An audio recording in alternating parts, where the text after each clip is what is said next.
Hey there, welcome to this reaction and discussion.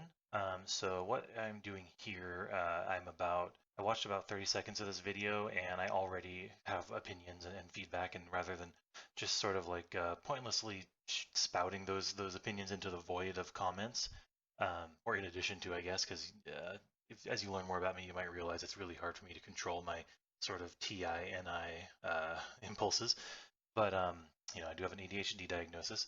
So, but instead of just impotently sort of doing that, I figure I might as well try to break out of the INTP sort of standard behavior and actually record something and try to actually produce something. So, what you're getting here is sort of a virgin take on this video. I watched another one. I love what Joyce is doing here and talking to two different two TI lead folks here. So we have the ISTP here in Dave and the INTP in Tim, and I also an INTP. I'm going to just sort of give my perspective on this because I find that observing these things, I wonder if other people, possibly other INTPs or otherwise, think similar things. And if I say anything that you feel you disagree with, please by all means let me know. I'd love to know that. Let me rephrase that. I'd love to know that if you can tell me why you disagree, as you might, if you're unfamiliar with TI, as you'll soon find, we're generally truth seekers.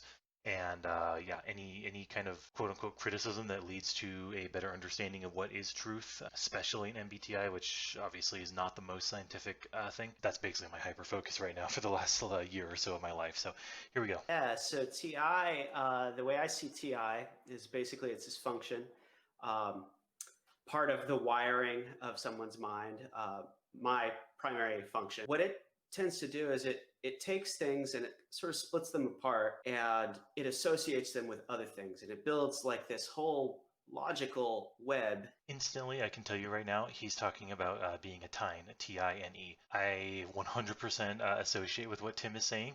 However, I know that he is falling into a trap that basically every INTP I've ever met online, and the one or two I met in real life, fall into, and I'm including myself here, conflating TI with NE. And I do think that's pretty natural and not the worst thing, but I do think it pays to sort of pay attention to when you're doing that, because otherwise you will find your TI gets a little corrupted by NE impulses. And I did watch the first minute, so I actually know Dave's basically about to correct him on this, but that was my initial reaction that made me film this video, so I just wanted to point that out. As you build this whole web of ideas, it allows you to quickly go through and figure out what I guess is true or logical about any given question. So again, just to reiterate, what he just described is like the core of what being an INTP is. And I know due to cheating a little bit, but also I could predict that the ISTP Dave is about to take some umbrage with that sort of interpretation, because that was a lot of, he was describing the product of what a tine, Tine, which is what I sometimes call INTPs based on some websites, is doing with life. Sort of the purpose in life is to create that web as a reference and then move from there. That is absolutely not a built-in feature of TI itself, which actually Joyce's other videos on focusing on TI really helped me even to understand. So I highly recommend. Yeah, like it's sort of like a logic checker, right? Like you're kind of looking for inconsistencies, things that aren't true, things that don't make sense. As far as the web, I think that's more probably also related to what sense or what observation function you're using. Like I can imagine NE is probably very web-like. And there we go. That's the classic move. So Dave just corrected Tim in the same way that I did and thought. Um, Whereas I think Dave sees that as that doesn't really work like my TI. Whereas I was more just I sort of learned to watch out for that pitfall. And then again, dude, this is so classic. I love that. I love these representatives. By the way, I watched Dave in other videos and he's great. I have some issues with some ISTPs. Dave is not one of them. But anyway, Tim over here has the, oh, it's I laugh now even thinking about it. He has the most sort of stereotypical INTP answer of, yeah, now that you say it, that's right. I'm responsible for figuring out what's true, what's not, and it's very important to me that I figure out what's true. And it's what I use to kind of figure out the world is just trying to see that what 2 plus 2 equals. Does it equal 4? Does it equal 5? So it's a responsibility to think and to find the truth, and that's closely tied to my identity and who I am. Again, I just like what a perfect example of these the two front functions here, and how a single dominant function, TI in this case, can run through various lenses and be used differently. Because Dave right here, like in the most classic, like SE way, I love it, is taking it into just like a very, like sort of call like a one-step metaphor, which is like, 1 + 1 = 2. That's like the most, like that's sort of how a TI person can describe TI to someone who I think is using TE. It's very simple. And again, SE is, in my opinion, the best at doing this kind of thing. SE high level SE users.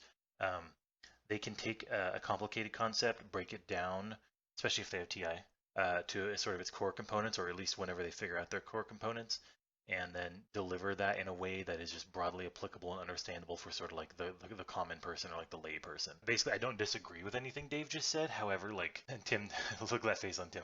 He's probably having the same reaction I am. I don't disagree. However, that feels very shallow to me as an INTP. That feels like you're just like showing the little corner of a napkin here, and I want to see the whole napkin. I want to see all the math. Show your work, please. That's so cool. Yeah. So I'm wondering how like TI works with SE. Just to explain, I am going to be from here on watching it in 1.5 times speed. Partially, that's to save myself the time of not having to go through a full, almost hour-long video, and as well as talk at the same time to keep my own video low in minutes. But also, I encourage everyone to go watch Joyce's video itself. I'll put a link in the description, of course, but I think that she is extremely doing some really, what's the word I'm looking for? Some very valuable work in the sort of Jungian archetype community here. I think that she's really doing the closest that I think we will find to solid research on a lot of this stuff, like from a sort of psychological, traditional psychology standpoint, compared to some other institutions that are doing sort of interpreting work. She's doing more data gathering work, which I find very useful. So anyway, I recommend her channel. I really need to find out what type she is. I've heard it before, but I forget. But she's awesome, and I think she has TI somewhere in there. And I really recommend go watch her video. So I'm going to kind of like speed through the parts, but I'm mostly putting them in there for your context. And how TI works with any, and maybe like the differences and similarities, maybe? Or so, Dave, would you like to start with how you experience TI and SE together? I think with TI and SE, you're pulling in facts that kind of contribute to you figuring out the truth. So you're kind of filtering the environment for relevant facts. So I'm not taking in all the facts, but I'm like, if I'm trying to think of how something works, if I'm like figuring out how like a car engine works, I'm not gonna go look at a tree and see how a tree works. Dude, 1000%. What an ISTP answer right there. He jumped right to car engine. Car engine is like, if ISTPs have to have like a spirit animal, it's a car engine, dude. My dad's actually an ISTP, or at least we theorize. I don't think he actually took the test. But he's an ISTP, and I relate to him on so many things when it regards TI and also having insecure FE. But then, yeah, my dad will just like be so good with his hands, like technical wise. Like he's a craftsman. He's actually a career construction worker. He did a lot of like framing for houses. And again, like using some kind of like real world physical object analogy is like A plus straight up ISTP. Like INTPs, rarely use a metaphor so understandable and non-convoluted, I found, even healthy ones. Look at how a car works and look at the relevant parts of information from that engine. That will show me how the engine works. So it's kind of going, you're going to the sensory first, you're going to what is first, and then maybe later on you're kind of figuring out intuitively sort of the concept of what an engine is later on. But yeah, you're using the facts and you're basing the facts off of what's logical, what facts would I need to know to logically figure this thing out. Just in comparison to his SE, I'm curious if Tim will say something like this. INTPs, if you're not aware, have SI. It's in their third slot, so we're not great at it either way. I believe that's the child function. And I would say that the way I interpret this is if I come up to a complicated real life situation, like again, like an engine of some kind, but I have no background in that, I will immediately start going for like, okay, let's look at this object and start trying to figure out what have I seen in the past that looks even remotely similar to this. So if I've worked on a car engine, but this is a boat engine, like I'll probably be able to pull on some SI to figure it out. However, I think my understanding of what people like Dave here, ISTPs, generally do is they're more about sort of having a clear-headed understanding of what the problem is in front of them and using TI. TI helps them identify what the problem is. SE helps them identify what the components of that problem are, and then TI, going back, helps them work through it. And I believe they use some of their, I'm 99% sure it's introverted intuition, from there to kind of like figure it out as they go. In fact, yeah, it is introverted intuition, just looking at it. I know they're FE last. And that is probably the easiest way to tell in yourself or other people if they're in if they're using their TI to solve like physical sort of like engineering, like physical engineering type things, or like different, figuring out ways that things fit together, or maybe like the most efficient solution to solve a problem like that. Whereas an INTP, I feel like, would more approach this from I would even call it below, like a fundamental below ground level approach. We kind of start at the basement, or to be comfortable, we prefer to start in the basement and then you go up the steps to the house, see every level of the first level of every corner of the first level of the house, then move to the second level. What Dave's kind of seeing is taking in with SE, I posit, as in a more holistic viewpoint, and sort of addressing the problem as a problem. Whereas I feel like an INTP would be already at this point relying on NE and SI, because this kind of thing tends to not be our, like, necessarily in our wheelhouse, unless it's maybe like a special interest or a hyper focus type thing. Anyway, again, just like I said earlier, that 1 + 1 = 2 from Dave here. Like, dude, what a champion ISTP this guy is. I love him. That is so cool. How about Tim? How do you experience TI and NE together? Well, I think that there can be an interesting play between the two, where NE is oftentimes an idea generator. It has a lot of things that it will just throw out, and NE will throw out ideas and it'll kind of hit the TI model, and TI will filter some of the NE things to figure out, what's worth pursuing or what's worth, presenting as truth. So there's like the filter aspect of TI over NE, but then there's also a way that NE can create new ideas that actually find their way into the TI stack of ideas. Yo, fellow INTPs out there, let me know if you don't. Let me know if you talk with your hands exactly in that way that Tim is, because I'm totally doing that right now as I'm recording this. Very, very understated. Using it to sort of convey additional context, not necessarily context that other people need, but if you really pay attention, and maybe other types won't quite read this the way that other INTPs might, but I can tell, dude, it's so relatable. I can tell what's going through his brain when he's doing things like taking his hand and putting it in his other hand. We're trying to take that web that he spoke of and sort of bring some order and logic to it, which is what the TI is doing, and convey that to other people. And with our inferior F, it's very hard, and especially not even having SE. Dave and other ISTPs can get around their sort of inferior FE by relying on SE and using sort of like a very grounded type of approach to metaphors and examples. Whereas if you don't have like the same library index in your head that the INTP has, you're gonna probably have a lot of trouble relating to any type of complicated concept that we're trying to convey, because this is a great example. I'm forgetting where I'm going because I'm not sure what my audience knows. It's hard to relate things to other things and be sure that the receiving party is going to be on the same page as an INTP. Just separately from this, I think that's why INTPs don't always get along with each other, because as SI users, we don't have any real guarantee that the statements that any one given INTP are giving is going to like hit in the same way on any other INTP. So it's very hard for us to coordinate. In fact, I find I relate more to other NE users than I do other INTPs a lot of times. INTPs will like share memes or say things that I go, dude, yes, like I am with Tim. But then if I get into like a long discussion of like maybe why they think certain things, it tends to diverge. It diverges in such a way that our truths are not exactly the same. And as you might know, TI is a truth-seeking function. We like to think truth is objective, and in a large degree, maybe even 98 to 99%, I'd agree. I would say that's true. There we go. But it's just not as objective as it like feels like it should be for us. If that makes sense. That's so cool. Yeah, that makes total sense. Yeah, NI is, I guess, like more fully formed, maybe. Like it starts with the foundation, maybe. That's what you're.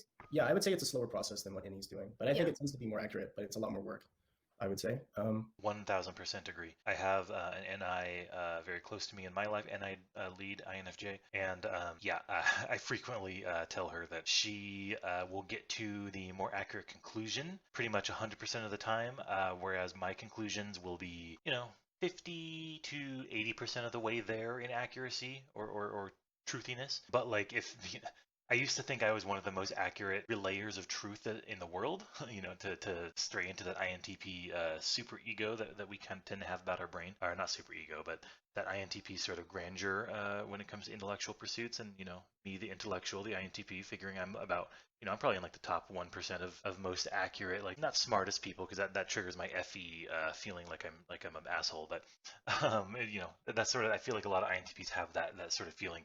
However, talking to an INFJ or someone with NI really high up will just like destroy your your ego in that manner. They're something else, man. Anyway, this is not about NI, but that does back up with exactly what Dave's saying. I agree. SE TI combo helps you to identify little tiny partitions and build your logical foundation from the bottom, whereas TINE is very, we must know everything before we start. So we start on the blueprint, whereas Dave, the ISTP's, by the time we finish our blueprint, Dave's already built half the house, and he's just like, yeah, I've just been going step by step and doing whatever makes sense at the time. And then the INTP, Tim, and myself over here with the blueprint come in and say, man, it's really annoying that like you got this 90% similar to what we're doing here. But I feel like both are going to kind of arrive at the same conclusion. They're just two different ways to do the same thing, I think. Yeah, that is so cool. Tim, do you have anything to add? You wrote me like an entire paragraph of amazing things about ISTP. Dude, this is why I wanted to record this fresh. I love like what an INTP move that he wrote a whole paragraph. Other INTPs out there and people who have to deal with us know what that's about.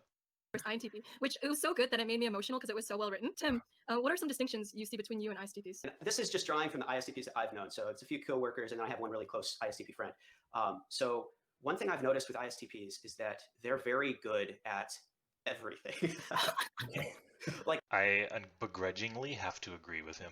They all laugh, but like, again, drawing similar to him, drawing from my limited experience between my father and a couple other suspected INFPs in my life that I've known, ISTPs, sorry. They're just so, they inspire jealousy because they just seem to do things so effortlessly. I have that sort of opinion of a lot of SEs, but when you mix it up with that TI, it's so impressive that I hate that it makes me feel jealous, but it does. Anything that takes a lot of practice or technique, they see that as a challenge, and if it interests them, they will absolutely go and master it. And to an extent that like I just don't normally have the energy to go pursue it to that level. Again, that's I believe that possibly is a universal INTP experience, and that's I think something that for our healthy growth we really need to acknowledge and work on is sort of actually starting things. We don't have that SE anywhere. We have that SI third.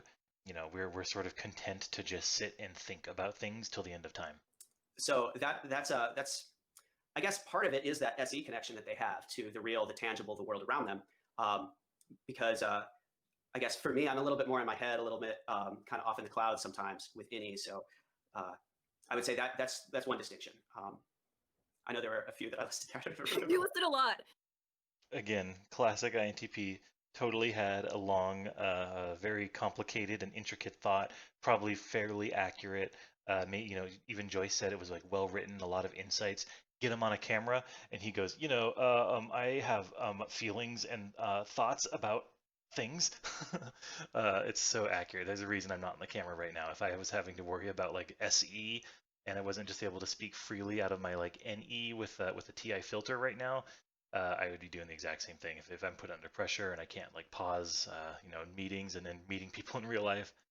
Oh man, being an INTP is such a strange experience. There's a phenomenon I call the any avalanche, where they send you like an avalanche of ideas. Yeah. So I think there's a slight difference between, like, I noticed ISTPs are like, they take slower to form their ideas, but like they give you less, but it's more narrowed down and like it hits at a point. With any user. Let me translate that because she's too nice to say this.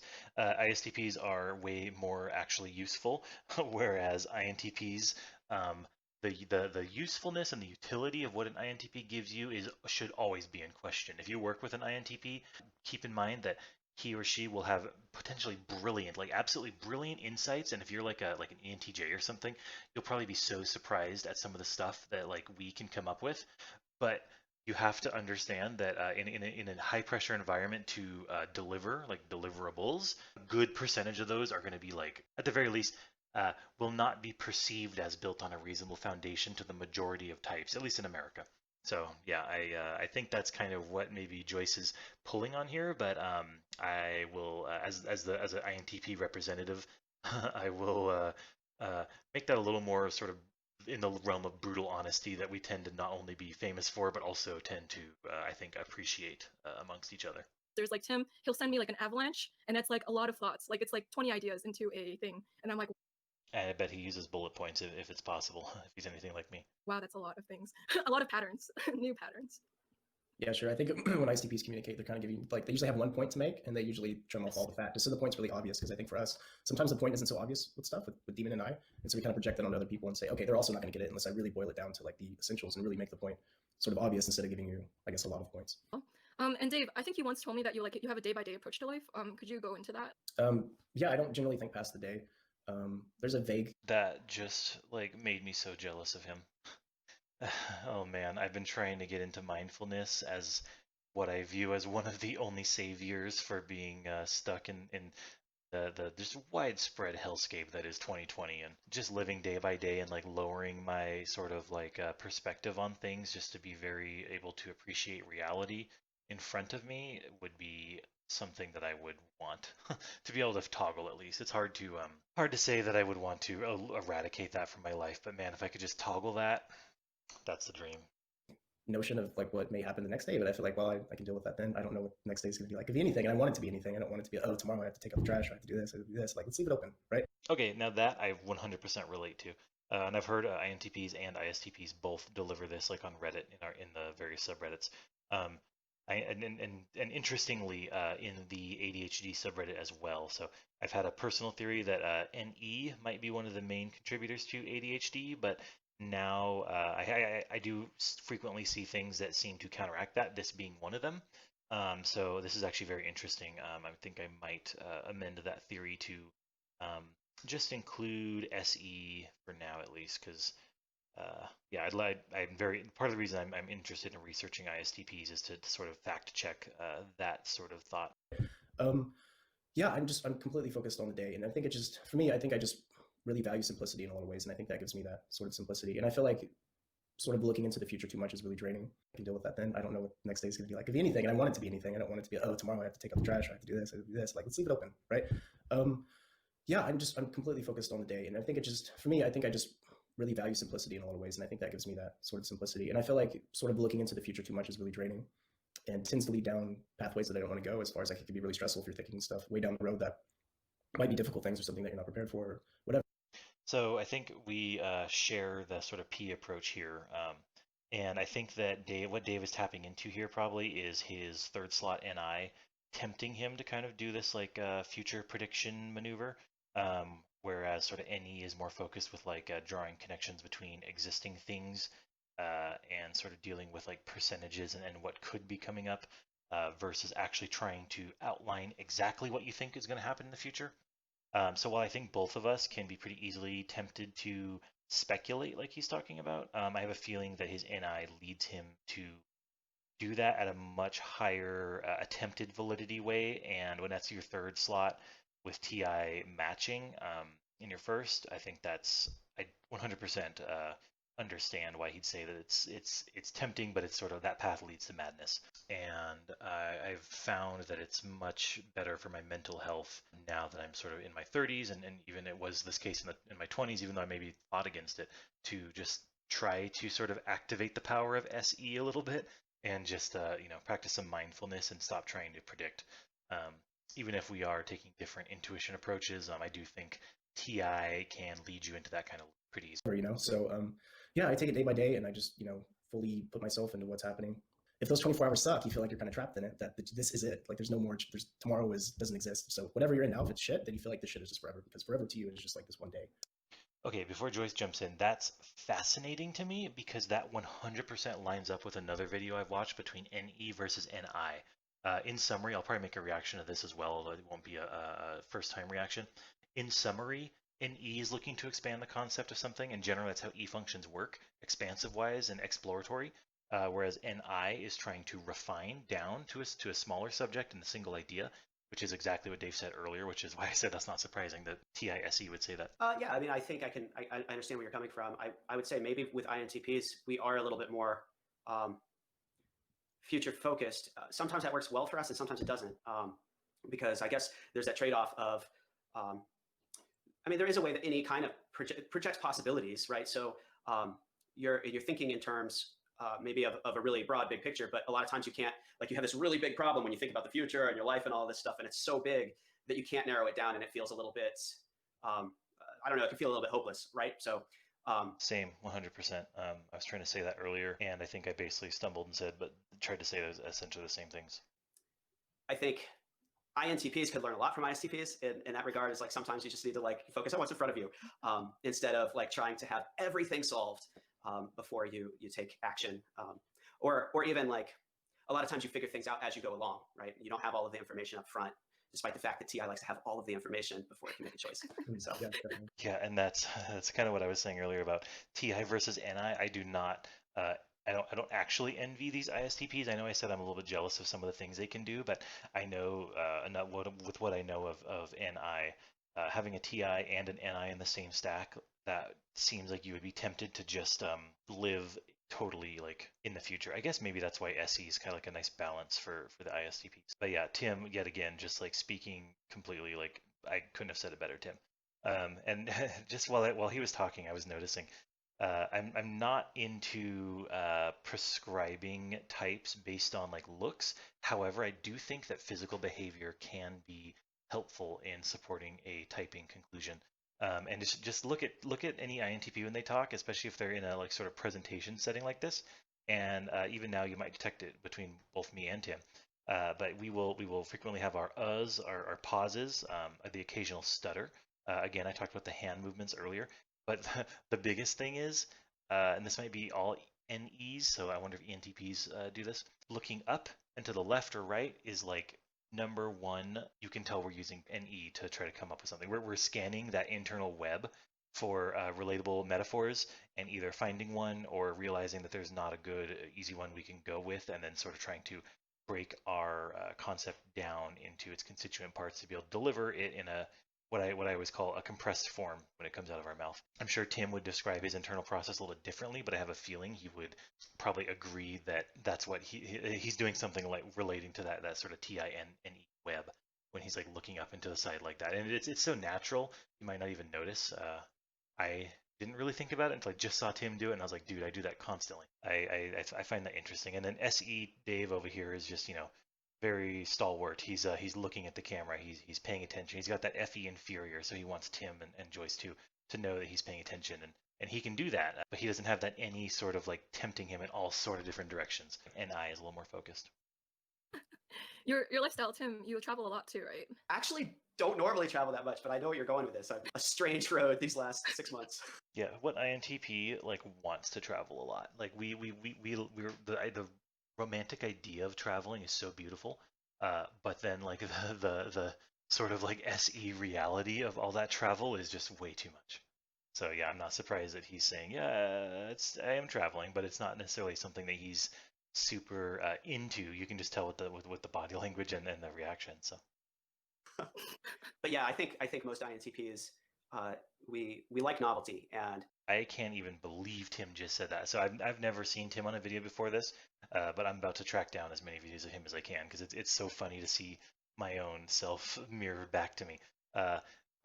From a young age, I've decided, like when I was in middle school, I was like, man, I really just love novelty. I guess that's the only reason to really spend money is just to get access to more novel experiences, whether it's video games, movies, traveling, things like that. And I have a feeling he's about to basically talk about how traveling is a big novelty here. So let's see. getting outside of what we've known and what we've been doing for a long time. I know for me personally, I worked the same sort of job for 10 years and lived in the same city, and it had become a really monotonous and stagnant thing for me. What I wound up needing to do was to just like clean slate, let's do something completely different. I think that can be really healthy. I mean,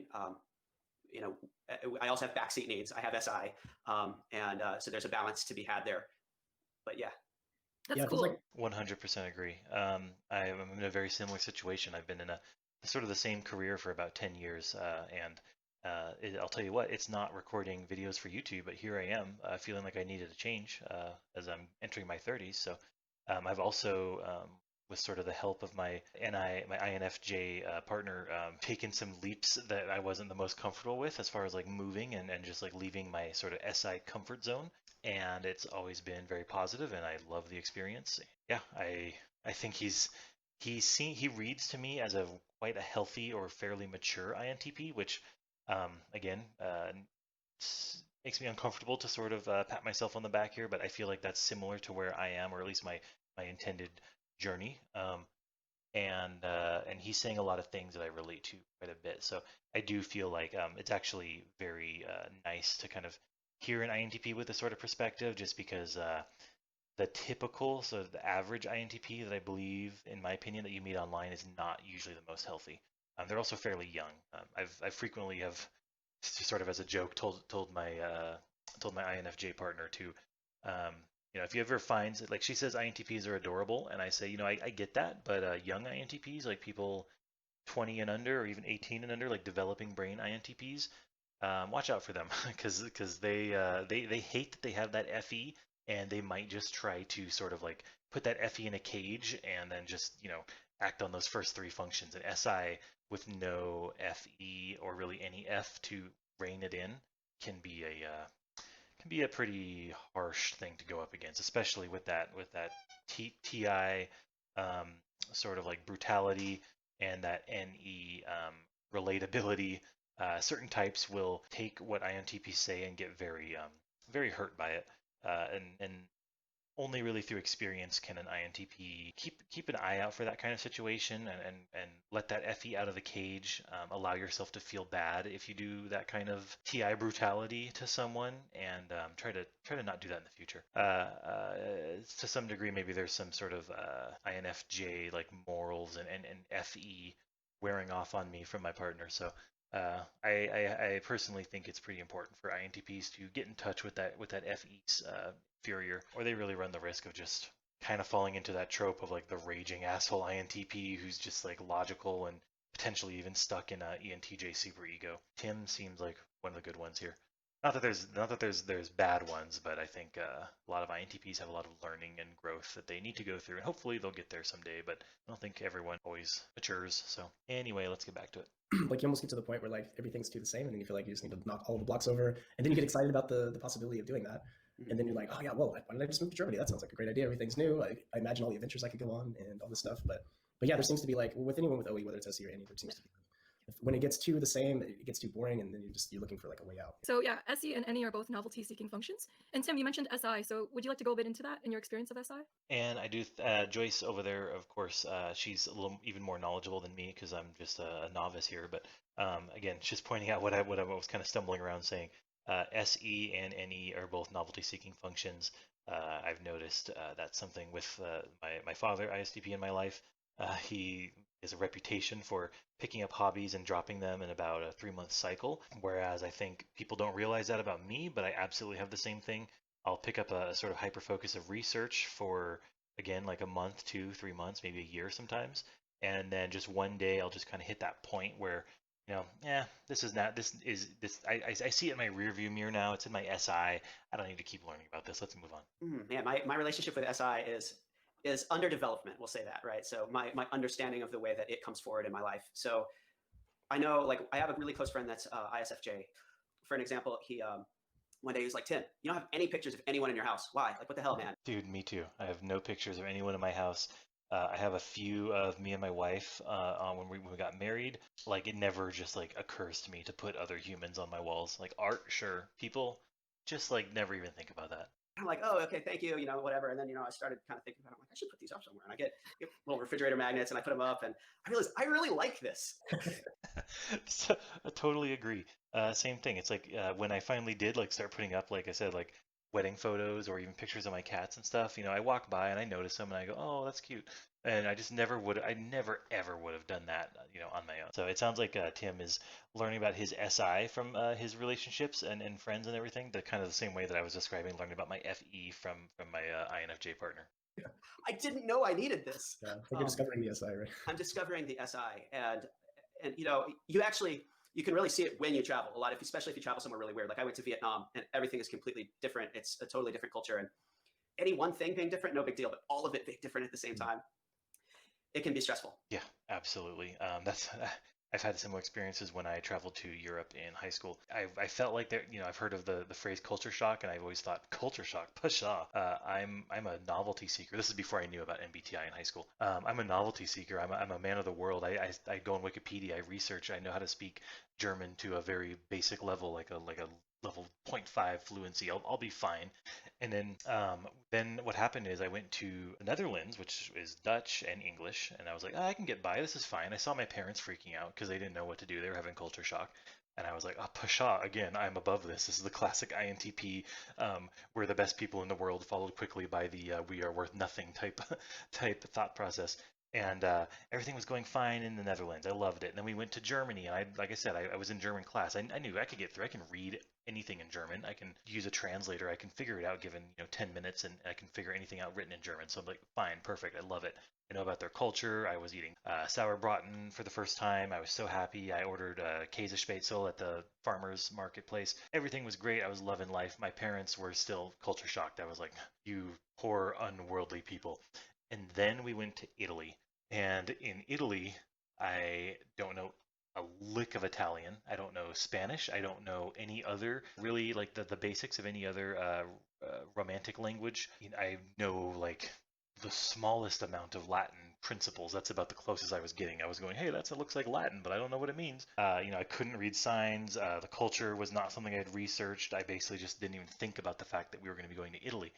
And I got there and I was like, oh, I get the culture shock. I'm so confused. My NE is looking for little touchstones and just finding nothing. I'm just grasping at the air. And I was really funny too, because at this point, my ISTP father and my INFP mother had sort of adjusted to just being out of their element. So, they were just getting by kind of the same they always did. And at this point, they were actually, like I said, handling being confused better than I was. And here I was a week into the trip for the first time, unable to understand or communicate in any way. And it was really mind blowing. I actually attribute a lot of sort of remaining grounded and understanding of the world, which is a little bit in short supply in America, of other cultures, I mean, to that experience. Being put into being thrown into the pool and then thinking I can swim and then realizing I was in the shallow end. And I have a feeling if you ask a lot of INTPs, they will also equally say that that kind of experience is very sort of like forging them in a crucible. INTPs really need to be drawn out of their comfort zone to really grow, in my opinion. So there's definitely that trade-off. And SI and NE working together is also a whole other thing. Like a lot of my ideas are based on something that I saw that like tweaked, and so. Yeah, that's Just PS, that's basically what I just did right there. I pulled on NE and SI to tell that story, and yep. So good job, Tim. I think we can both confirm that we are INTPs over here. so interesting. It's like family photos is a good way to put it. I also thought of your inferior FE when you mentioned it too, because it's like, oh yeah, people. Yeah. So that brings us to inferior FE. So Dave, what's your experience of inferior FE? Awful. It's been awful. My whole life has been like it's been like my biggest life struggle, right? It was like kind of dealing with other people and really keeping other people in mind and like knowing like social conventions and I feel like you can tell he's pulling on an inferior function by just how often he's kind of like doing that looking up type thing. Like it's so interesting to watch this retrieving from memory from both Tim and Dave, but it like kind of happens at different times, in my opinion. Saying bye before I leave the bar when I'm with a group of people and not just leaving in the middle of it. Just things like that. Since I was small, it's always been apparent to me that I'm kind of a selfish asshole in a lot of ways. So I'm exaggerating there, but like Tim, with no break, completely straight face, went, "Yep, selfish asshole. I know how that works." And INTPs and ISTPs probably can share both having that accusation levied against them and constantly calling themselves selfish assholes. So, yep, I think that's a pretty universal shared experience for both of our types. But yeah, so experience with Demon FE or FE last. It really is just over prioritizing your TI. Is like what works for you, like what's logical for me to do, and a lot of times what's logical for me to do kind of puts other people under the bus. So like it kind of leaves people in the dirt a lot of times, like not intentionally, but it's just like sometimes your own logic just really runs over people, I guess. It's a constant battle between TI and FE, like what I prioritize, I think, and usually TI wins that over. So that's so interesting. How about you, Tim? Any thoughts? Yeah, I can definitely relate. I mean, I would say my inferior FE is probably the reason why typology seemed important for me. I I'll feel like I already know exactly where Tim is going with this, and I 100% agree. Me to learn, because there have been those situations in my life where it's blindsided me, where I feel like I have this friend, and we're good, like we've been friends for so long, and yet suddenly we're having this, like they're upset with me, and I don't know why. It seems like beyond what it should be. INTPs, having people upset with them and having no idea why is like standard state of being anytime we try to go into social situations, which I think is why we tend to be some of the most introverted of the introverts, and why we also tend to like to leave those humongous novel type comments, because we do have this impulse to share, to pass along our learnings and our creations and our theories, as I have been, and many INTPs do, but we like it in that drive-by way where we can just like come in, screech to a halt in our TI hot rod, throw out our idea out the window, and then screech away before anyone has a chance to tell us how either wrong we are or how you might be right, but you're not factoring in my feelings, things like that. So yeah, totally relatable. Because it'll be like seem like a smaller issue, but really what it's been is it's like over time I've worn them down, because I'm without focusing on it and being intentionally aware of it. It's easy for me to not realize that there is like a vibe that I can kill. And I've been guilty of that on a number of occasions. So yeah, for me, like typology has been so helpful when I meet someone and recognizing, okay, kind of like I can quickly get a feel for maybe some aspect of where they're coming from, cognitive function wise, and or even just learning to think in those terms have made me more observant, know when I need to focus on that, I think, a little bit better. But yes, I agree. Like I've had a lot of situations where I haven't been aware of other people's feelings. I've also had a lot of situations where I'm completely unaware of my own feelings. If something really hits me hard, it can almost take over. And it's a scary thing, but it's helpful to have a model that explains kind of what's going on there, at least for me. Yeah, again, just I almost don't even have anything to add to that. Tim is just summarizing my experience in life with, especially with my relation to FE and feelings in general. And I think he's really touching on something that I'm planning to hopefully make a video more in depth at some point. But really, for the INTP perspective, for me at least, MBTI, Jungian archetypes, and cognitive function dichotomies really give me a, like he said, a model to understand that not everyone is the same, A, and B, people can be unhealthy, healthy, mature, immature, um, but that a mature person doesn't always look the same. If you take two healthy, mature people and compare them, they may look different. It's not a matter of all of us converging to one point where we will all agree on everything. To some degree, we will always have disagreement in society. And TI, I think, needs to learn that lesson as soon as possible. With FI inferior, which you would have if you're TI Dom, no matter what, it's really a lesson that your whole brain is just going to reject. But I think the quicker you learn it, the more quickly you integrate that into your perception of the world, the better life you're really going to have. It's well, like I said, I'll do another video on it. Leave a comment if you are looking forward to that, and I'll prioritize it if I get enough. Yeah, and it's kind of like like what you said about your friends, like being mad at you and stuff. It's like little things they build up over time, little jabs that you're doing that you don't know you're doing, and all of a sudden it pissed you. Like, what? Why? What did I do? Because I didn't take out the trash. Like, what is that big of a deal? No, you haven't taken out the trash in 2 years. You know what I mean? Like, yeah, it's just over time, then it hits you. You're like, oh, what have I done? No, I did it again. Damn it. Oh, so yeah, there we go. That's a classic ISTP. Like I can relate there.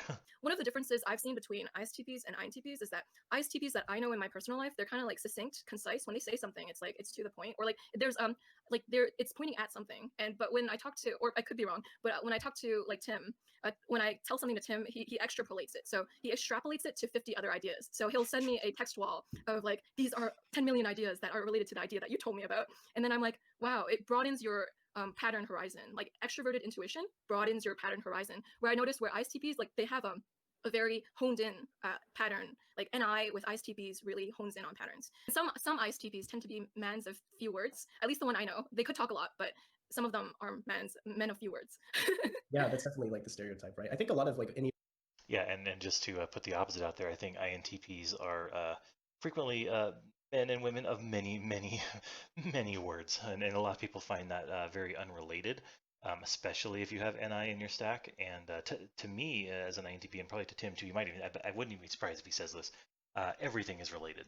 Every single thing is related, or anything. A tree is to some degree the same as a skyscraper. I think NE is unwilling to put up walls between things. TI helps to isolate down. Versus SE with the two types. I feel like NE is more associated with like lateral thinking, and that's where all kind of the ideas come from. This is like this, is like this, and all of a sudden you're way far away from the idea, and you're like, oh, how did you get there?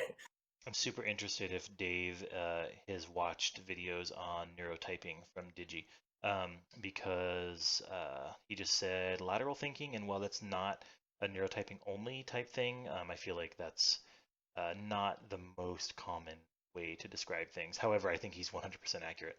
I would say NE is the lateral thinking. That's why I've earlier posited and have a personal theory that it's generally related in some way to ADHD, but I do also think that other things contribute to what the clinical conventional psychology defines as ADHD. So anyway, his use of lateral thinking as a vocabulary word there is extremely interesting, and I love that he said that. It's so interesting to watch these other types have very similar but slightly different perspective takes on shared experiences that we all have as TI DOMs. Whereas ICP is kind of like, it's this B goes to C, goes to D, Yeah. and we get to Z. But and he's like, here's A, and whoop, Z. Exactly. How do you guys do that? It's kind of some magic or something. It's crazy. It's magic when it works, but it's also not always accurate. People don't realize when I'm using my NE, like I have no idea what's going to come out of my mouth. It's Oh my God, yes. just like I sort of okay, I'm going to NE now, blah, blah, blah, blah, blah. And yeah, it just happens. INTPs have this reputation for being super quiet, and the thing is, the reason we're like that is because unless we are very sort of intimately familiar with you, we're respecting you enough to not expose you to that any hurricane, because it's the same thing. Again, I've told my INFJ partner all the time that when I'm motor mouthing and like bugging her with like too many questions or just like spouting out random theories, it's 100% my brain. My NE brain and my mouth I've allowed that connection to just open, and that's sort of from my perspective, like that's kind of a beautiful thing in a way, because it's like almost no one gets that kind of direct access to the INTP brain except for maybe their closest friends and partners and everything. On the other hand, it's a huge burden in some ways, because we really just cannot be sure that we're going to be making any kind of logical sense, and we are also aware that not making logical sense is extremely annoying. I'm like, okay, all of these ideas have a central idea, and then my NI is like organizing to find that central idea. But that's so cool. So, Dave, do you notice any differences between you and INTPs? I don't really know many INTPs, so it's hard to say. I think we're extremely Who does know many INTPs, right? similar. I don't think there's a huge difference really. I would say that INTPs usually seem to pick up things quicker. Like they tend to see like a situation or problem, and they immediately go, oh, I know what this is. Where I'm like, wait, what? Like, wait, I gotta go through this sensory detail by detail, and then I'll figure it out. Well, how do you already know that? And then yeah, sometimes they're wrong, but the fact that they can they already have like some other pattern that's related, I think that they can pull in. Dave is very observational, which is not surprising with an SE second. Some other situation that might not be that similar, but they are somehow able to extract the pattern of that situation and apply it to this one that might seem completely different, and so they're able to kind of completely or quickly really come up with stuff like that. So there's a sort of speed there that's lacking, I think, for ISTPs. I think that's really he's really touching on something that I've identified with myself and basically every other INTP I've ever known. We will know pretty much like that if it's something we do or don't know, or something that we can or can't like approach, whether in regards to like problems or situations.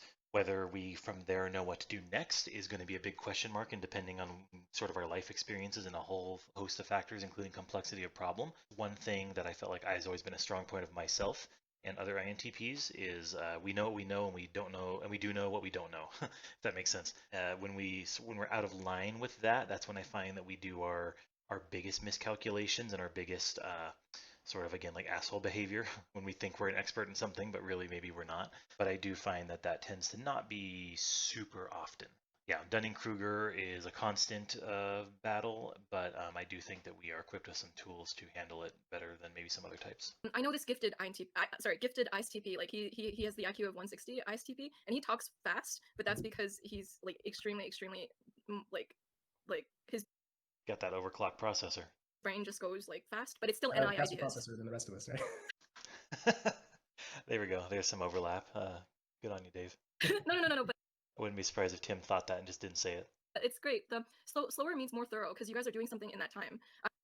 Just a side note, I know one thing Joyce talks about is, I think it's S, yeah, I believe she said, I'm not actually sure, that makes her feel this way in the last video, but She talks about how she sort of has this like idea of how various interviews like this will go, and the fact that she's constantly reaffirming here, like, oh yes, perfect, oh yes, absolutely, just what I thought. I think that's her being very pleased that things are going according to plan. I feel like to me, I'm getting a similar, maybe like it appears to be a similar feeling, but I definitely think we're coming at it from different places. I'm just sort of watching like what feels like a expression on her face of like satisfaction while this is happening. And then the way that I feel about this when sort of my MBTI like theories get proven or I am sure that my understanding is correct. I think it's a mix of my SI being just generally pleased, um, but also my NE is anytime my NE gets positive validation, that's a great time. That's a straight up dopamine situation. Yeah, my NE loves to be told it's right because it's not always right. So Just pertaining to ISTP and INTP differences, or Yes. classic. Tim, the INTP, probably was thinking about some other stuff, kind of like I just did, but he's not able to pause these people like I can, so he probably forgot what the exact question was and wanted to be was straying into not 100% sure he was answering the right question accurately, which I think is a TI thing, and I wouldn't be surprised if Dave or Tim could both do that. But I think Dave probably, I would expect, has a better likelihood of staying on topic because he doesn't have that NE sort of like little monster trying to get him to think about other things. INTPs seeing the pattern very fast and having a decent rate of success with that. Like when they don't really know what they're talking about, but they're going to guess, and then they look like they knew all along. But I think I mentioned it before. It's like ISTPs, maybe they take a little bit longer to learn, but they learn more in depth. Like they identify the things that they care about, and they become really awesome at those things. Where it's like INTPs, like for me, it's like I don't know what I'm doing at any given moment. I've got like 16 different things that I'm currently interested in, and I'm chasing them all just enough until they're slightly less interesting, and then I chase another one. And then there's the whole other aspect of ISTPs with that SE and their connection to like sensation, being able to taste really well and like identify flavors and stuff like that. I've noticed that there's a lot of interesting difference there as well. Again, Tim, you were just in my brain. This is how this is a very similar experience to when I found the INTP subreddit. I just pretty much felt like every time I'd read something that one of these people put, 80% of it, because I think some people are mistyped, but also INTPs are different. But anyway, about 80% of what I read, I would just go like, dude, how could you have invaded my brain, came into my skull when I'm sleeping, pulled this thought out like a Harry Potter pensieve, and then just like put it on paper in front of me? How did I write this from a different dimension? That's how it feels. And I don't know if other types besides INTP have that kind of reaction to MBTI or meeting other or reading about other types or even meeting. I always say like if you're getting that feeling from a one type over and over and over, that's in my opinion as an as an NE user, that is a way better indicator that that is your true type than taking a test 20 times and getting the same result. Comparing your experiences to a wide sample size of other people and just constantly getting that like are you me type feeling. There's almost nothing more creepy but satisfying than that. I'd love to know if like maybe FI folks don't feel that way at all. um, I've been on the INFP subreddit before, and it is a very, very alien and strange place to me. Everyone there just seems to be so discordant. There's like no agreement on anything. Anyway, that's another subject, so I'll continue. So, Dave, are there any like technical things you do, like sports or like fixing computers or hands-on things, like kinesthetic things? There's no way he's going to say no to this. Yeah, I was in combat sports for a long time. Totally would have seen that coming. From like 4 years old until 25, 26. So that was a big part of my life. But I don't think it was because I was an ISTP. That's kind of, it runs in the family. So I was kind of just pushed into it. Here. I feel like he would have landed on something if it wasn't, if he didn't have that outlet. Or maybe he wouldn't have been an ISTP if he grew up in a different family. I also subscribe to nature and nurture influencing your types. You're gonna do karate. Okay, whatever. Just for example, real quick, I was put into karate and I had an interest in it, but again, like Tim said, I did it. I was a little kid. I did it for maybe about a month, so like four meetings. And I told my parents, like, yeah, this is boring. Like, I feel like I've gotten enough. Like, I get it. I get what karate is. And I've had an interest in learning about martial arts my whole life, but I'm also like a 350-pound dude who just like mostly sits at my computer. So that interest manifests in going to Wikipedia, searching styles of martial arts, and just like getting up like 8 hours later with a bunch of information that I have barely any remembrance of because my NE doesn't actually retain a lot of that stuff. So yeah, very just I feel like a quick example of how an ISTP versus an INTP might approach a similar situation. You're gonna kick people. But there is like I don't know if this is an ICP, it might just be like an SE thing, but there is a sort of gratification you get from just like hitting things and moving things, climbing up things, you know? Nope, don't even remotely relate to that. Just FYI. I mean, I guess like a little bit, like the very basic, like tiny level, but like I really do not get satisfaction from sports. I don't get satisfaction from working out. It just feels like pure, like I just have to do this to get the benefit. I know the experience. I'd rather be distracted and pretend this wasn't happening, like with an audiobook or something. There's just like I don't know, you're really, at least for me, like I feel really alive when I'm doing things like that. Tim, what is your relationship with you said that when you do something it's like a shiny new object or it's like a butterfly and you catch it and then you're like, oh, the novelty wore off. How do you feel like when the novelty wears Yes. off of something? Well, usually I don't actually feel a whole lot with that. It's more like another thing is more interesting, so I go to the other thing. Exactly. It's not that the thing itself is like bad. Like I mean, you used to like it, and now it's just just here. But like, could you imagine if you had this thing, but it was different? That's way more interesting to think about. And I mean, that's not all the time. I mean, I do identify things like, oh, okay, like this is a thing that I do want to spend more time on. But a lot of times it'll come in seasons where, because I get when something's really interesting, I can get so hyper focused on it, where I'm just delving into everything, reading everything, studying everything, learning everything. And then as like that has a cycle and it might last a few weeks, it might last a couple months maybe, but then something else is going to be on the forefront of my mind. So I can kind of like table certain things and know that I'm going to come back to it later. And like, honestly, like typology can be like that for me. It's like, I know it's never going away. It's always going to be an interest, but also like, here's another thing that comes in and I'll go chase that for a while. I don't know if that answers your question. If I had $1 every time I've ever finished my rants with, I don't know if that answers your question, I'd have many more dollars than I do now. Yeah, Tim, again, just like could have just like pulled that straight out of my own brain. It's similar with typology. I feel like I myself got into this like typology Jungian MBTI world off of an interest in the broad category of psychology. I'm sure Tim and many others, to be fair, this is not like even remotely close to an INTP only pathway, but I think we start thinking, what's interesting? Psychology, and we learn about psychology, and then we consume it, and we go, okay, next thing, and then we learn about Freud, and we go, oh wow, this guy is really strange, but some of what he says I get, and then we end up on the Jung page, and we go, wow, this guy's really saying some very different than conventional psychology stuff, and that's like a gold mine for an INTP with insatiable curiosity to find that like your NE just has no point of reference for what you're reading, and it's like, oh, there's so much to learn. Like the thought of there's so much to learn significantly turns away other certain cognitive functions. And I believe hates that kind of thing. TE hates that kind of thing. But here we are with TI and NE, and both of those just like that's like a buffet to us. That's so cool. My INFP friend also would relate to that too. Like he has a few interests that he likes, like random things, and he'll like one will wear off in novelty, but he'll like circle around. He'll come back to it eventually, but it's like polygamous with interests, or like that's what he calls it, I think. Like okay, like I don't know, like he cheats on his interests, but he goes back to it. Yeah, I feel like Tim and myself and many INTPs would describe our interests in the way that he did and the way that Joyce took. However, I have more faith that INFP actually will come back around to their interests, whereas INTPs, there's absolutely no guarantee that any mental toy that you put down that you will ever see that ever again. You may not. Yeah, that's my take on that. Well, I think, for you, it's like you find something that's more interesting, right? And then you kind of jump to that, and it's no problem leaving the other thing. I think, at least for me personally, like I'll get really into something and sometimes spend years. And then I get to the point where there's like not a lot of sort of progress to make. And really the progress is the thing that like energizes me, the thing that I like. And once I stop making that, I feel like I'm getting towards the end. Then I get like burnt out and then I don't want to do anymore. And I'm like, okay, what else can I do? So it's like the same thing happens with ICPs and INTPs, but I guess for kind of different reasons in a way.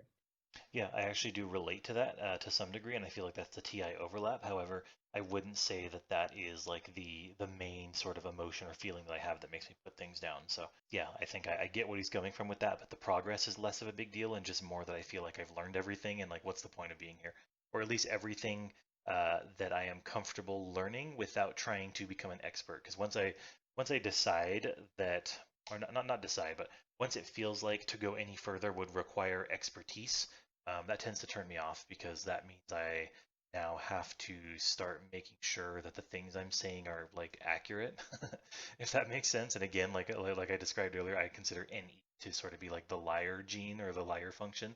It's INTPs love to be the smartest person in a room as long as there's no experts on that subject in the room, if that makes sense. Something about maybe SE and NI is that it likes to go in the right direction in progress. So if it notices it's not making progress in a certain direction, then it becomes like frustrated, or it's like because like an NI and SE is still, it has a pointedness to it, like towards a certain path. But whereas like maybe like NE and SI, like it's more of the novelty, the ideational property of the thing isn't really providing anything anymore, or it's lacking like that nuance or something. So I just wanted to, what I'm trying to do right now is I'm trying to fine slice SE from NE, because they both like novelty. But I'm just wondering, like, what is its different experience? But I think we like our definition of novelty. I mean, might be quite different. I think because I think there's, again, I think SE is more concerned with novelty and with the senses, right? Like, again, just to go back to the looking up and to the side, which like generally I think traditionally indicates like thinking or trying to scan your brain for information. I definitely feel like whenever Dave is sort of doing that, where he's like looking up into the side and then he says something, I go, oh yes, very insightful. So I definitely think that at the very least there's something related to like that scanning your brain for information and the TI overlap. I've watched a lot of objective personality where they have an ENTJ and they have an INTJ, and so they both have TE, and I would say I don't see that kind of behavior from them nearly as often. I see a lot of staring directly ahead. I see a lot of like pointing and using hand motions and trying to convey things with your hands. I don't really see a lot of like trying to scan to do that, like that what I think is like a TI based analysis. So it's very interesting. things that I can feel, touch, hear, taste, things that are different in that realm. But I want to say that NE is more concerned when it gives them a new pattern or a new concept. Like there's a different meaning here. There's a different underlying sort of thing that's going on, and that's what's interesting. Whereas for me, that, I mean, it's kind of interesting, but not as much as like just new shiny things, like physical things, I think. Yeah. If I have to summarize, I feel like the ISTP says novelty is something I've never seen before or done before, and the INTP is something I've never thought before. That's sort of my understanding of my own definition of novelty. Let's see if Tim gets anywhere close to that.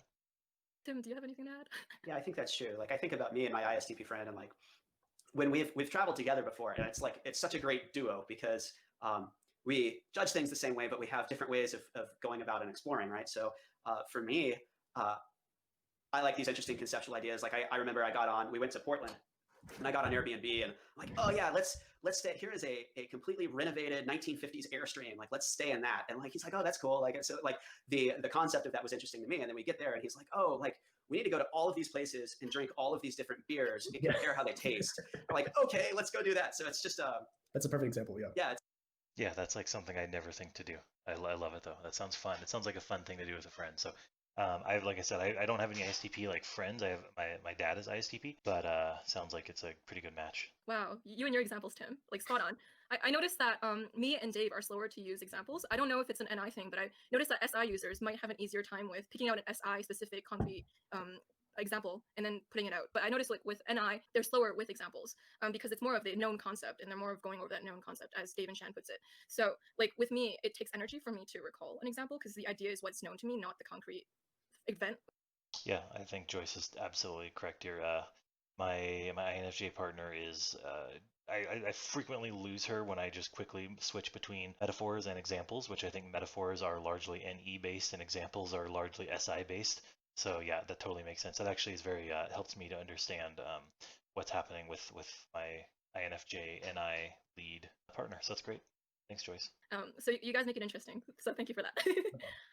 All right, update. I just looked up Joyce because after that last comment, I was like, wait a minute. And indeed, she is INFJ. So makes sense that a lot of things that she say lines up very, very closely with my INFJ partner. So very interesting. That's I should look that up earlier, honestly. So that's like SI, but like NI, I wanted to parallel it in some way. So I was wondering, Dave, what is your experience with NI? Yeah, so there's not, like for me, I don't care about the past. I don't have like things that remind me of the past. I don't care about the past. I don't think about it. Having a picture from a long time ago, like, doesn't really interest me. Doesn't really hold value. So sensory stuff in general doesn't hold that much value as something with SI. I think it's more about experiencing new things that are, that have to do with the sensory. But yeah, how does NI work with that? Just for anyone who might be still struggling with some cognitive functions, generally it's held up accurately every time I've heard people talk about this. If someone talks about looking to expand their horizons or their experience, they're usually talking about using an extroverted function. Whereas if someone's talking about sort of refining or finding use for something, that's usually a introverted function. Anyway, yeah, I just found that very interesting. I've never actually heard that with the S's before, and that's something that I'm kind of weak in understanding is the difference in S's. When it comes to like organization, which is what like SI and I are kind of doing, Yes. for me, I don't organize things in a very sensory way. I try to organize things in a more abstract way, or organize things in categories, or at least sort of physically line stuff up. Now, can I give you an example for that? That's tough. Yeah, if you look at my room, it's a total mess. That's a good example of not having. That's an SC right now example. It's not like a recalling the past example. But there is a lot of value with conceptual stuff, with like patterns or whatever. Like I'm not going to throw away a good pattern, or I'm not going to like, for me, OP could be the pattern of personality, and I never go to any other personality thing again. Whereas somebody with NE, they could look at other things, look at this, look at that, where I'm like, no, there's the one right pattern, and I'm going to just focus on that one, and that has value to me, and it's hard for me to move off of it onto another pattern, I think. That's actually very interesting to hear that. I never would have thought of that, where someone's like looking for one system or answer. That's so like antithetical to just how my brain works. I'm always looking for new systems, and I feel like let's see if Tim says something similar, but I always feel like he actually did earlier. He was talking about models. I always feel like I have different models, different systems that I can sort of plug and play, or even overlays is another metaphor I've used before of like system A, in this case, let's say MBTI. I'll analyze a situation using that, and I'll go, interesting. Okay, now system B, let's say it's conventional psychology, so I'll analyze that and I'll run through and I'll go, interesting. And then let's say system C, I'm not really into Enneagram, but let's say it's Enneagram. I'll analyze that and I'll go, interesting. And I'll try to synthesize a truth or a worldview based on those three systems together or more. And that's why I think it's so interesting. So pulling for an INTP, so enticing is the better word, to try to find more information, more systems, things like that, because that's just more and more layers that you can process your thoughts through to ensure that they are accurate. And the most challenging layer, in my opinion, is the societal layer, which that's when it bumps up against FE, which is basically whether what you're thinking will be accepted by other people, which is why we are very introverted, because it's hard to approach that part. Anyway, proof that I am an INTP, I am in an NE spiral, and I'm going to go ahead and just continue because this is a very long video. So for me, I feel kind of like divorced from sensory experiences in the sense that if I don't derive a central NI meaning from it, I'm indifferent to the memory itself. I'm sure Joyce doesn't need to hear this because she's pretty much is an expert on this, but my INFJs in my life pretty much have told me the exact same thing. Like they're only interested in things that are useful, and that's such a weird mindset for me to even try to emulate, because as a P, as a perceiver, so interesting. Yeah, you put it really well, Dave. Yeah, and I find like with NI, it stores something different than SI. Like NI stores like an organized pattern, where SI stores organized sensory things. Like that's why it likes like SI, it has a stereotypical association with scrapbooking or like organizing family photos, because that's organizing the sensory. But like it doesn't have to be that way. There's a very like infinite variation that SI can show up, but that's like a way to put it concretely for people who are new to understand. I would agree with that. Obviously, I'm not the typical scrapbooking demographic. Like my grandma actually did scrapbooking, and I'd watch her, and it was still very appealing to me to think of that information being presented like chronologically, factoring in sort of like emotional touchstones among things. And again, this was way before I even knew what MBTI was, but in retrospect, like what a NESI type activity for sure. I actually started bullet journaling not too long ago, although it's hard to keep up with because NE makes you want to just jump between things. I actually started doing that partially to maybe help organize some of my ADHD type tendencies after being diagnosed. So yeah, you're just really good and eloquent at putting your thoughts. Yeah. What? Oh shit! I had a thought. Now it's gone. Wait, let me get it back. Oh no, yeah. So okay. Just side note, as INTPs, I think we don't really, if something goes like that, it's very hard to pull back. There's a very low chance we'll actually find that thought later. I feel like, yeah, when you're talking about remembering stuff, or like, yeah, remembering the sensory stuff versus remembering sort of the patterns. For me, I'm always trying to get to the pattern and just remembering that. I don't remember any sensory stuff. I want to like take in a bunch of sensory stuff, then be like, okay, here's the pattern. Okay, screw all the sensory stuff. I just want to keep this pattern. Like if I'm learning math or something, like I don't want to memorize all the formulas. I want to know the concept of whatever math I'm learning and how it works and how to represent it in my head, usually with physical objects or whatever. And once I have the pattern, then I can feel like I can derive the formulas. I can know what to do in every situation. But to me, it's too much of a like cognitive load to remember a lot of sensory stuff. That for me is really difficult, and it's much easier for me to remember sort of the concept and then to kind of generate the sensory stuff based on that. If that makes sense. I find that very interesting that he just said that because I think there's some relation to TI there for sure. I mean, obviously he's a TI Dom, but I have a similar relationship with my sort of like thoughts, theories, and takeaways from things. I will frequently know very confidently what it is that I took away from, let's say, watching like an hour-long video like this. But then when someone challenges me on like why I think that, I'll go, I actually don't know. I'd have to reference the video to know. Um, and I think that that's kind of similar to what he's saying of like throwing away certain parts that get you there. I think TI has a tendency to do that because TI kind of, to personify it, is confident that it will be able to work out that information given the same input again, like a second time.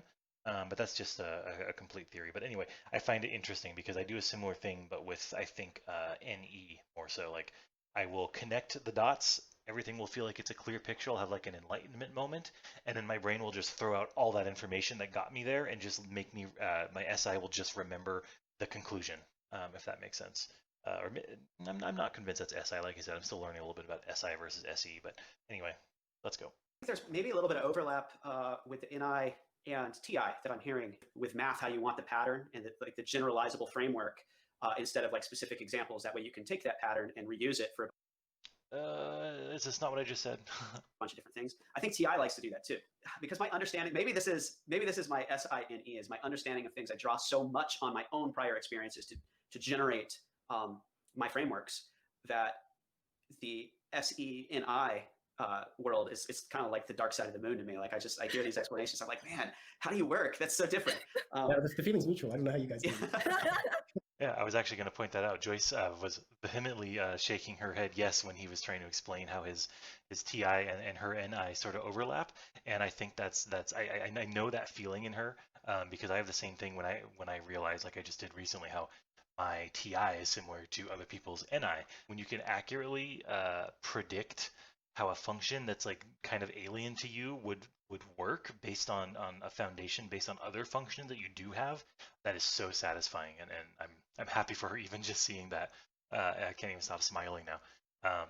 And we've had similar experiences with my NI lead wife and my TI lead, both like comparing our experiences and being surprisingly similar. I feel like to some degree, challengers of MBTI would like point to that and say like, look, you guys are just using the same thought processes. There's not a difference here. But if you really dig deeper and try to understand how they got to those thought processes or those seemingly similar reactions, they're just so different. And that to me is like one of the main justifications that there's something to this MBTI stuff, even if I admit it's to some degree pseudoscience. But anyway, let's continue. How is it the dark side of the moon, as you put it? Your any way of putting it? Oh, well, just because it seems so different. I feel like the judging functions are really easy to see because as you interact with someone, you see how they make their choices and kind of what they like and what they want to go after and stuff like that. With the perceiving functions are a little bit more below the surface, and it takes a lot more focus to see those play out in someone. So when you're talking about the interaction between SI and NE versus the interaction between NI and SE, wow, that's really hard to see, because normally when I think of like SE, what I see is like physical stuff and like people who are really into kinesthetics. And with NE, maybe it's a little bit easier to see. Like I don't even know where I'm going and what point I'm making right now, but eventually it'll all come out. Classic INTP thought process in the middle of your own thought. You have no idea where you're going, but everyone else seems to think that you're going somewhere.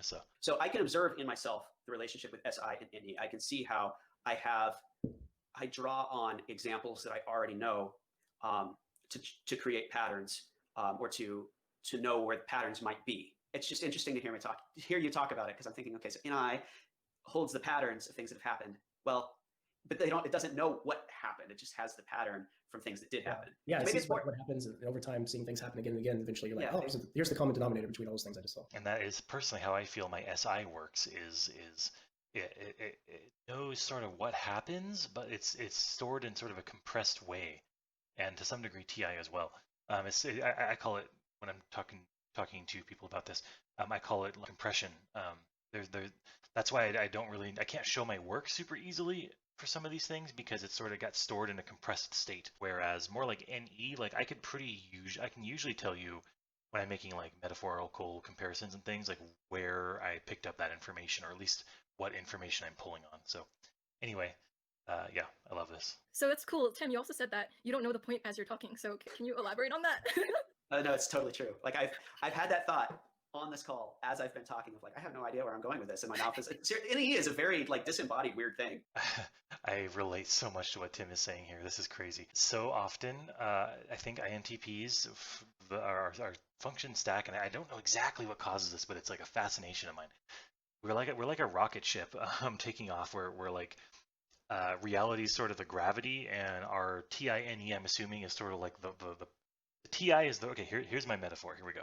I'm formulating what I'm trying to say as I'm saying it, just as an example of it happening in real time. My TI feels like the rocket ship. I'm trying to deliver it to space with some other person's brain being the planet that we're trying to reach. The NI is the fuel that I put into the ship that gets me to take off, and it launches out. And I start off with my metaphors, and I start off going, yes, that's like this, and that means that this is like this, and if this is like that, then that means that this other thing is like this other thing. But the problem is that rocket fuel gets me going quick, and then it's gone. And at that point, if I didn't realize, if I didn't have my coordinates set accurately, reality, which is the pull of Earth, the gravity, really interferes with my plans.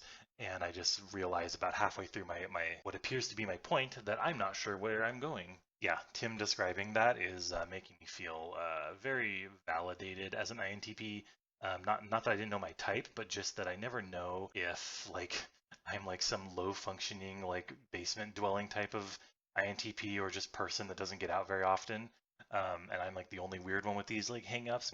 I think this is inferior FE, but just seeing someone else struggle with something that you've struggled with internally but don't hear a lot of people talking about, when you do hear them talking about it, it's so validating. It just makes you feel like I am a normal human, I guess. But it's working though. Like you're making sense. You do have a point, whether you realize it or not. And it's going well so far. So yeah. So I guess maybe that's the SI and E polarity and the NI SE polarity are just actually kind of similar, just going in different directions. So it's sensory feeding into NI versus like I guess the patterns for NE come out as it's expressed. I think like I remember. I would 100% agree with that assessment, and I think it's also worth noting that we have this on times 1.5 speed. So I also strongly relate to his like long pause and then trying to figure out what it even is he's trying to say. That's pretty much me every time I'm having to communicate any kind of complicated thought to anybody. ENFJ asking, like I don't see how NE users actually have patterns. Like how does patterns come out? Like I see NE coming up with possibilities, but I think like for that person, their understanding of patterns was very like NI, like it was an NI definition of patterns, and they didn't see exactly how it could still be patterns, even though I guess it comes out differently. So in my internal world, SI is a lot easier to see. Like it's really easy for me to see all these experiences that I've had. But I don't know, like when the patterns have to come out before I can see them. Yeah, I super relate to that. I bet Joyce might even say something that's along these lines. But I definitely, my dealings with NI dominant people, INFJs, when I try to explain the way that NE works, they're generally skeptical that that's even like a legitimate type of pattern recognition, if that makes sense. Kind of similar to the way I think that us TI DOMs like fail to kind of even understand what TE is because it just feels so like part of what I'm doing with NI already that it feels like how can you just like have a 50% version of what I have? Through talking through it with my NI DOM partner, I definitely think that I understand they're similar but different generally, the I versus E functions. They're really setting out to get different goals accomplished is my understanding of it. That makes sense. Well, you have to externalize the patterns for you to see them because it's like extroverted intuition. Right. Also, Tim ended with the does that make sense, which again is just something that if I'm talking to someone else and I think it's an FE thing, a FE inferior thing, where we start to think there's no way people are on the same page with us. We've been talking for so long and so aimlessly. Like we tend to, I think we tend to make sense to ourselves still, but it gets to a certain point where we know based on past experiences that people frequently misunderstand us, and it always feels like we're getting to that territory if we've had the floor for 30 plus seconds. And I think some types really do not understand us when we get into that mode, but I do think intuitives and fellow thinkers really get it. I think it's really the lead sensors that tend to just get completely like thrown off by that sort of behavior. Just similarly, I feel the same way about them. So that is so interesting. With ISTPs. So maybe ISTPs have more of a point when they talk too, because they know the NI point beforehand also when they talk, maybe. But Dave, correct me if I'm wrong. Yeah, I think we have. Wait, I have to think about that for a second. Classic NI. Yeah. Usually like when You see his eyes skipping around. He was doing validity checking with both TI and NI. I'm pretty sure right there. I answer a question, I look for that pattern that associates, and then I try to like give the pattern, and then I try to back it up with an example of how that pattern's applied. So I guess that's usually I think how it goes. Speaking of validity checking in the eyes, Tim also did something just right there too, and I know at least with Tim, I feel like I can speak confidently. I know that because I know that's what I'm doing when my eyes are doing that. Potentially, it's a symptom of SI, but I think INTPs have sort of a tendency to hyper-analyze their own behavior. So that's mainly what I'm calling out there. Take everything I say about body language with a grain of salt. Body language is also a pseudoscience, although I think there's even less to it than MBTI. But anyway, let's continue. Something Joseph Christopher said. He says that NISE is like a singular pattern from a multitude of experiences. So NI is looking for that singular pattern within a multitude of SE experiences, but any SI is looking for multiple patterns within a singular experience. I think that she's definitely right with that. That sounds right with the way I understand my brain to work. NE is looking for that multiple patterns, while the SI is from a singular experience. So I thought that was cool what Joseph said. So I thought I just connected to our conversation. Yeah, like at least for me, NE seems like such a fascinating thing that you have one sort of singular sensory thing, and then it just sort of sprouts these branches all over. And it's like this, it's like this, it's like this. It could be like this. It could connect to this. Like wow, it seems like a genius function. Like, yeah. Okay. Oh boy, this guy definitely gets how any works. But that's definitely like the most romantic version of it, like a genius function. Oh man, I'm sure that like famous sort of like INTP theorized people, Einstein, stuff like that, people like that. I guess that's definitely how it works for them, and I feel like most INTPs sort of have that like quote unquote spark of genius like somewhere in them. So I guess maybe he's to some degree right, but I will also say it's extremely wrong frequently. So necessarily, but like for me, because I don't do that. Like I can't. It's hard for me to do that. It's like my, I guess my polar function in socionics. So it's hard for me to really kind of have that sort of thinking. So to me, it just seems crazy in a good way. to us, it seems crazy.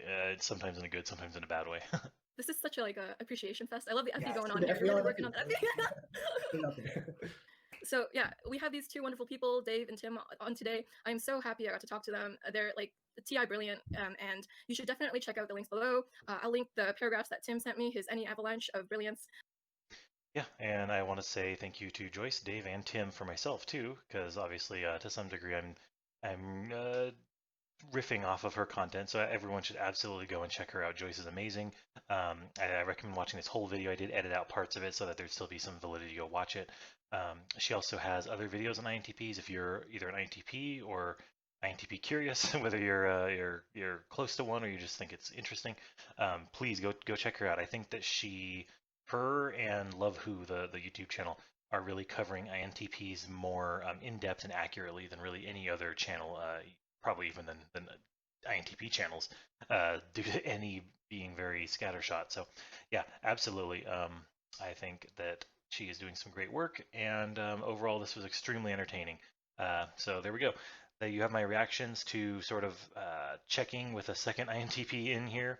And I am planning to make more videos based on sort of my own findings, my own theories, my own SI type stuff, mixed with any. So if you do have any questions as far as like what my beliefs are in MBTI things, or just general questions about myself or anything else, or the experience of being INTP, like by all means, please let me know. Finally, I did just want to highlight Tim's paragraph of INTP versus ISTP. I definitely, this is kind of the curse of the INTP. And again, like what I said, we don't necessarily always get along. INTPs have this like definitely pronounced tendency to send walls of text like this, and then INTPs paradoxically has a tendency to not read walls of text like this. I mean, obviously, our NE is really responsible for this sort of like what many people call word vomit, but like Joyce said, like if you really go and read this, and I definitely recommend you do on her channel. Like she said, he does have very insightful insights, and I generally agree with like what I'm reading here. But again, it's like, boy, INTPs, including myself, this is a lot, and I feel like we all know that to some degree.